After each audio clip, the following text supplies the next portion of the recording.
আসসালামু আলাইকুম। এটা একটা সিমেন্সের ম্যাগনেটিক কন্ডাক্টর। এইটার ভেতরে যদি আমি নাট বোল্ট খুলে ফেলছি দেখাই, তাহলে এরকম, যেখানে দেখুন এটা হচ্ছে একটা কয়েল, আর এখানে উপরের অংশটাতে একটা ফেরোম্যাগনেট আছে। এই দুটো পার্ট নিয়ে মূলত সব ধরনের ম্যাগনেটিক কন্ডাক্টর এই দুটো পার্ট থাকে। কাজ কীভাবে করে, এই যে এই কয়েলটা দেখুন, এই যে একটা ট্রান্সফরমারের যেমন কয়েল থাকে ওরকম একটা সিঙ্গেল কয়েল আর কি। ট্রান্সফরমারে দুটো করে কয়েল থাকে মিনিমাম। তো এখানে একটাই কয়েল আছে, সেই কয়েলের এই যে একটা মাথা আর একটা মাথা। তো যখন কি করা হচ্ছে, আপনি যখন এখানে অল্টারনেটিং কারেন্ট দিচ্ছেন, লেটস সে এখানে পজিটিভ লিডটা দেওয়া হলো, আর এটা হচ্ছে গিয়ে নিউট্রাল যে এটা সেটা। তাহলে কি হয়, এটা অল্টারনেটিং কারেন্টের যে বৈশিষ্ট্য, যে কয়েলের মধ্যে দিয়ে অল্টারনেটিং কারেন্ট গেলে এটা একটা ইলেকট্রোম্যাগনেটে পরিণত হয়।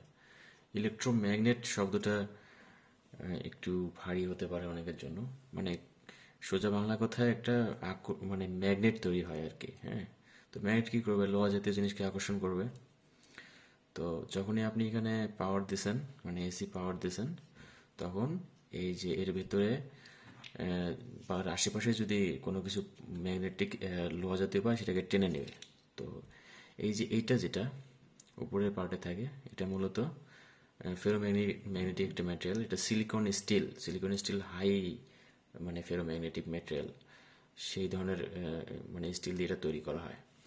তো এটা কি থাকে, এটা হচ্ছে এর ভেতরে এই যে এই মাঝখানে যেটা, সেটা হচ্ছে ভেতরে থাকে, আর দুইটা আছে সাইড দিয়ে এইভাবে বসে যায়।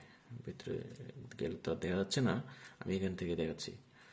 তো যখন নিচের এই দুই প্রান্তে ভোল্টেজ দেওয়া হলো, তখন একটা ম্যাগনেট হয়ে গেল। তখন কি করবে, ওই লোহাটাকে টান দেবে ভেতর দিকে। টান দিলে হচ্ছে আপনার ওই লোহাটা নিচে নেমে যাবে। নিচে নেমে গেলে ওটার সাথে অ্যাটাচ থাকে হচ্ছে এই যে এনও গুলোন, হ্যাঁ, এনসি গুলোন অ্যাটাচ থাকে। তো তখন তারা স্টেট চেঞ্জ করে, এনও গুলো এনসি হয়ে যায়, এনসি গুলো এনও হয়ে যায়। এটাই মূলত এর কার্যপ্রণালী। তো এটা ইলেকট্রিক্যালি অপারেট করা যায়, আবার মানে ম্যানুয়ালি উইদাউট ইলেকট্রিসিটিও করা যায়। সেক্ষেত্রে যে এখানে একটা পুশ বাটন থাকে, সবগুলো ম্যাগনেটিক কন্ডাক্টরই নর্মালি থাকে। সেটা আপনি সাবধানে আর কি, সাবধানে আঙ্গুল দিয়ে পুশ করলে হচ্ছে কন্ট্যাক্ট পাবে, আর ছেড়ে দিলে তো আবার আগের মতো হয়ে গেল। আবার স্ক্রুড্রাইভার দিয়েও করতে পারেন এভাবে।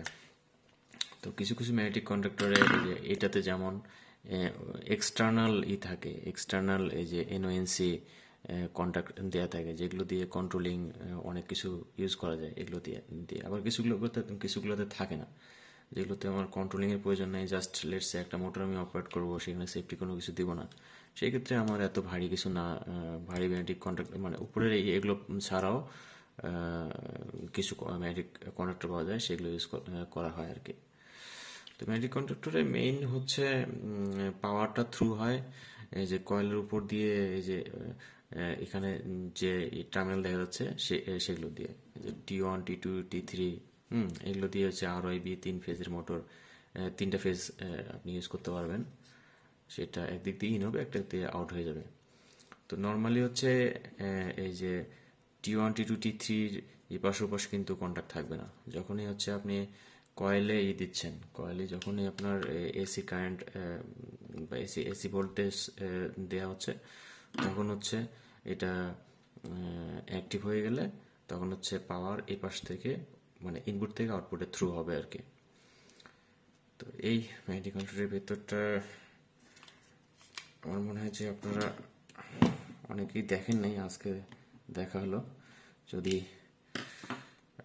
নতুন কিছু শিখে থাকেন বা দেখে থাকেন, of course hit the like and subscribe. Thank you.